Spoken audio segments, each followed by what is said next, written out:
Kalau saja bisa memilih, apakah Anda akan berharap untuk lahir di dunia dengan wajah yang cantik atau tampan semaksimal mungkin? Setuju? Kalau Anda setuju, segeralah minta maaf pada Sang Pencipta. Karena selama ini Anda adalah manusia yang kurang bersyukur atas apa yang telah diberikan pada Anda. Padahal, sejatinya Anda tak memiliki apapun di dunia ini, bahkan diri Anda sendiri. Anda perlu tahu bahwa tampan dan cantik tidak punya kategorisasi tertentu dan definisi yang jelas untuk dideskripsikan. Mari saya paparkan sebuah fakta. Berdasarkan data yang dilansir dari Databox, katadata.co.id, jumlah kasus korupsi di Indonesia mengalami fluktuasi namun masih dalam grafik yang tinggi. Adapun menurut laporan KPK, mayoritas tindak pidana korupsi dilakukan di instansi pemerintah, kabupaten atau kota, yakni sebanyak 548 kasus sepanjang 2004 hingga 2022. Lalu diikuti oleh instansi kementerian atau lembaga dan pemerintah provinsi masing-masing sebanyak 422 kasus dan 174 kasus. Baru-baru ini salah satu wakil kita di Istana, Menteri Komunikasi dan Informatika yang terhormat Johnny G. Plate, menjadi tersangka atas dugaan kasus korupsi proyek BTS dengan kerugian sekitar 8 triliun. Salah satu rencana infrastruktur pendukung masa pemerintahan Pak Jokowi. Saya ingatkan, jangan sekali-kali ikut hitung-menghitung dana korupsi terlalu jauh. Selain capek, Anda tak akan mendapat apa-apa. Orang miskin seperti kita memang tak tahu bagaimana godaan uang sesungguhnya. Kita yang hanya hidup demi kebutuhan sehari-hari, tak layak untuk berpikir jauh-jauh. Lalu apa hubungannya dengan pembahasan awal video? Mari saya jelaskan. Berangkat dari judul ini, kesalahan terbesar para koruptor di Indonesia, menurut saya, adalah tidak memiliki penampilan yang good looking. Oleh karena itu, selain masyarakat resah atas terhambatnya pembangunan dan kemajuan negeri ini, rakyat juga makin kesal melihat wajah para pelaku korupsi yang kurang enak dipandang, apalagi dibela.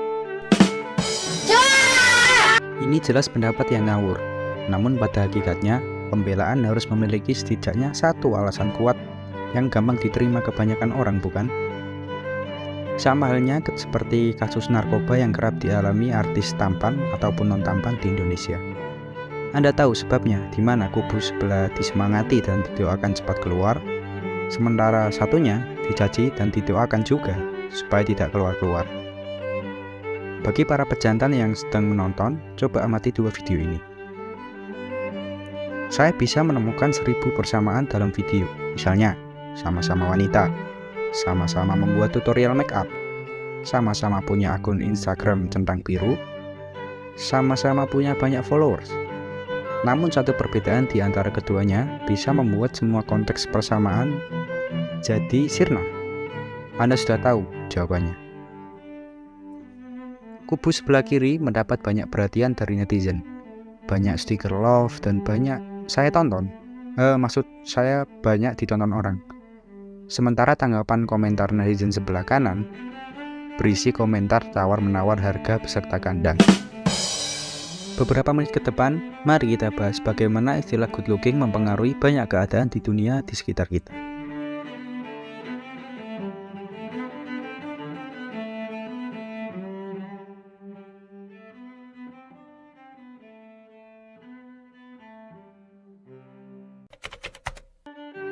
Berpenampilan menarik adalah persyaratan wajib yang akan Anda temui pada banyak tulisan di muka bumi akhir-akhir ini. Entah apa maksudnya, seolah-olah dengan kasar seorang ingin berkata, "Hei Anda, pergilah sana, mandi, dandan, dan pakailah pakaian yang rapi sebelum datang kemari." Kemudian sambil mengacungkan jari, seorang itu berteriak lagi, "Anda pikir dagangan saya akan laris? Perusahaan saya akan maju? Inflasi akan menurun? Bahan pangan terbeli? Atau negeri ini makmur jika orang-orang banyak yang tak enak dipandang seperti dirimu?" Sebuah riset dalam bidang ilmu psikologi menjabarkan seseorang akan lebih mudah dalam hal asmara, kehidupan sosial, bahkan karir jika berpenampilan menarik. Fenomena ini disebut lookism. Fenomena lookism biasanya merujuk pada perlakuan yang cenderung diskriminatif karena memberi penilaian subjektif berdasarkan penampilan fisiknya. Istilah ini pertama kali muncul pada salah satu tulisan di Washington Post Magazine pada tahun 1987. Seorang psikolog dan peneliti di Harvard University, Nancy Etoff, pernah membahasnya juga dalam sebuah buku yang berjudul Survival of the Prettiest. Dalam tulisannya, beliau menyebutkan bahwa tidak ada definisi tunggal untuk kecantikan, karena kecantikan bukanlah konsep statis dan tidak terlihat sama untuk semua orang. Namun bagaimanapun, kita mendefinisikan kecantikan ketika kita mengetahui saat kita melihatnya. Sayangnya, preferensi kita terhadap hal-hal indah dapat menyebabkan diskriminasi, rendah diri, dan perundungan. Hal yang mungkin jarang kita ketahui bahwa impuls hormon kimia di otak kita juga secara refleks bisa memberi naluri untuk cenderung melakukan penilaian tentang good looking. Beberapa hormon di tubuh kita yaitu oksitosin, serotonin, dopamin, dan endorfin memiliki peran mengatur suasana hati, meningkatkan perasaan positif, kebahagiaan, atau kesenangan personal. Oleh karena itu, penilaian menjadi sangat subjektif. Yang mengejutkan, target yang gampang dipengaruhi oleh good looking memang dari jenis kelamin perempuan.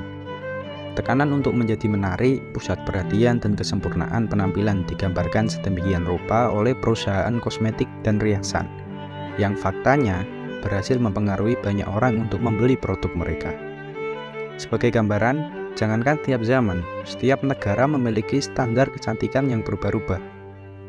Katakanlah di Jepang, perempuan terlihat cantik dengan gingsul, di Myanmar dengan leher yang panjang, di Arab dengan bentuk mata yang indah, dan banyak macamnya. Tapi apakah semua kecenderungan hanya ditentukan oleh faktor good looking? Berapa lamakah ketahanan good looking? Atau apa yang Anda lakukan jika masa good looking Anda telah habis? Penampilan menjadi bentuk komunikasi nonverbal seseorang yang membentuk daya tarik sehingga daya tarik fisik diakui sebagai milik yang berharga dan terhormat. Penampilan merupakan dampak kebudayaan. Kesan good looking kini dianggap sebagai kekaguman dan tolak ukur pengawasan subjektif dari publik pada setiap orang. Seolah-olah setiap hari mereka harus tampil dengan membawa citra yang baik agar mereka mendapat eksistensinya atau perhatian di sekelilingnya. Penampilan terkadang mewakili kesan awal terhadap seseorang, namun tidak semua hal dapat dinilai dari penampilan, melainkan dari nilai-nilai yang terkandung di dalamnya.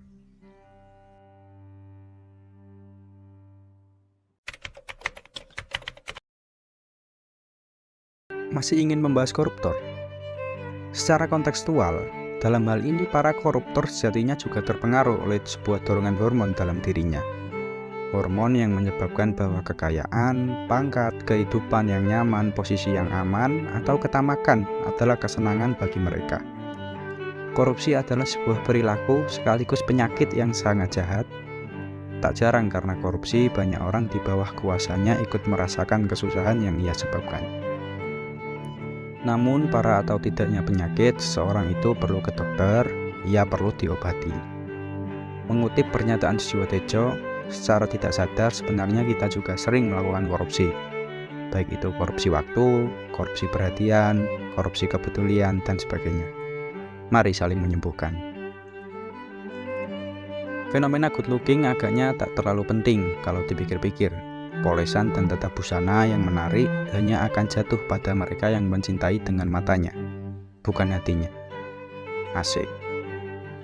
Benarkah good looking menimbulkan problematika? Ya, ada benarnya juga. Mungkin beberapa dari kita melihat atau mengalami perlakuan sekilas yang agak merugikan. Namun perilaku ini tak akan usai jika terus bergantung pada fenomena sosial yang terjadi. Mulai dari diri Anda, coba lakukan sesuatu atau nilai sesuatu dengan seobjektif mungkin. Kita ini manusia, kita punya akal, dan kita bisa belajar. Kita bukan makhluk yang hanya mengandalkan insting. Kita berpikir, kemudian melakukan berbagai pertimbangan. Sebentar, itu anunya. Nah, benar.